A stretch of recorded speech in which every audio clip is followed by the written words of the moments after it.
Shalom, hari ini mari kita bersama-sama mengalami janji Tuhan dan mau melakukan apa yang Tuhan perintahkan dalam hidup kita. Esra pasal 9 ayat 1-15. Esra mengaku dosa orang-orang Israel dalam doa.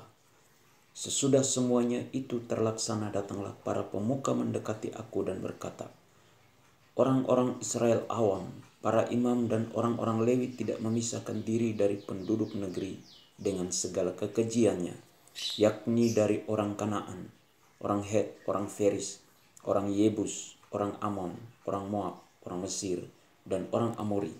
Karena mereka telah mengambil istri dari antara anak perempuan orang-orang itu untuk diri sendiri dan untuk anak-anak mereka, sehingga bercampurlah benih yang kudus dengan penduduk negeri. Bahkan para pemuka dan pengusahalah yang lebih dahulu melakukan perbuatan tidak setia itu. Ketika aku mendengar perkataan itu, maka aku mengoyakkan pakaianku dan jubahku, dan aku mencabut rambut kepalaku dan janggutku, dan duduklah aku tertegun. Lalu berkumpullah kepadaku semua orang yang gemetar karena firman Allah Israel, oleh sebab perbuatan tidak setia orang-orang buangan itu. Tetapi aku tetap duduk tertegun sampai korban petang. Pada waktu korban petang bangkitlah aku dan berhenti menyiksa diriku. Lalu aku berlutut dengan pakaianku dan jubahku yang koyak-koyak, sambil menadahkan tanganku kepada Tuhan Allahku dan kataku, ya Allahku, aku malu dan mendapat cela, sehingga tidak berani menengadahkan mukaku kepadamu, ya Allahku, karena dosa kami telah menumpuk mengatasi kepala kami, dan kesalahan kami telah membubung ke langit. Dari zaman nenek moyang kami sampai hari ini, kesalahan kami besar, dan oleh karena dosa kami, maka kami sekalian dengan raja-raja dan imam-imam kami diserahkan ke dalam tangan raja-raja negeri, ke dalam kuasa pedang, ke dalam penawanan dan penjarahan, dan penghinaan di depan umum, seperti yang terjadi sekarang ini. Dan sekarang baru saja kami alami kasih karunia daripada Tuhan Allah kami, yang meninggalkan pada kami orang-orang yang terluput, dan memberi kami tempat menetap di tempatnya yang kudus. Sehingga Allah kami membuat mata kami bercahaya dan memberi kami sedikit kelegaan di dalam perbudakan kami. Karena sungguh pun kami menjadi budak, tetapi di dalam perbudakan itu kami tidak ditinggalkan Allah kami.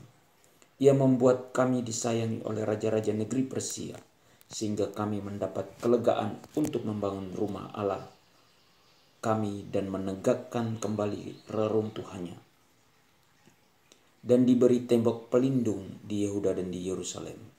Tetapi sekarang, ya Allah kami, apa yang akan kami katakan sesudah semuanya itu? Karena kami telah meninggalkan perintah-Mu yang Kau perintahkan dengan perantaran hamba-hambamu para nabi itu, dengan berfirman, negeri yang kamu masuki untuk diduduki adalah negeri yang cemar oleh karena kecemaran penduduk negeri, yakni oleh karena kekejian yang mereka lakukan dengan segala kenajisan mereka di segenap negeri itu dari ujung ke ujung. Jadi sekarang janganlah kamu memberikan anak-anak perempuanmu kepada anak lelaki mereka, ataupun mengambil anak-anak perempuan mereka untuk anak-anak lelakimu. Janganlah kamu mengikhtiarkan kesejahteraan dan kebahagiaan mereka untuk selama-lamanya, supaya kamu menjadi kuat, mengecap hasil tanah yang baik, dan mewariskan tanah itu kepada anak-anakmu untuk selama-lamanya. Sesudah semua yang kami alami oleh sebab perbuatan kami yang jahat, dan oleh sebab kesalahan kami yang besar, sedangkan Engkau, ya Allah kami, tidak menghukum setimpal dengan dosa kami, dan kami mengaruniakan kepada kami dan masih mengaruniakan kepada kami orang-orang yang terluput sebanyak ini. Masakan kami kembali melanggar perintah-Mu dan kawin-mengawin dengan bangsa-bangsa yang keji ini? Tidakkah Engkau akan murka kepada kami sampai kami habis binasa, sehingga tidak ada yang tinggal hidup atau terluput? Ya Tuhan Allah Israel, Engkau maha benar, sebab kami masih dibiarkan tinggal sebagai orang-orang yang terluput, seperti yang terjadi sekarang ini. Lihatlah, kami menghadap hadirat-Mu dengan kesalahan kami, bahwasanya dalam keadaan demikian tidak mungkin orang tahan berdiri di hadapan-Mu. Teguran untuk kita seharusnya malu akan dosa-dosa yang kita perbuat. Perintah Tuhan supaya kita tidak mencemari diri kita dengan perbuatan-perbuatan yang tercela.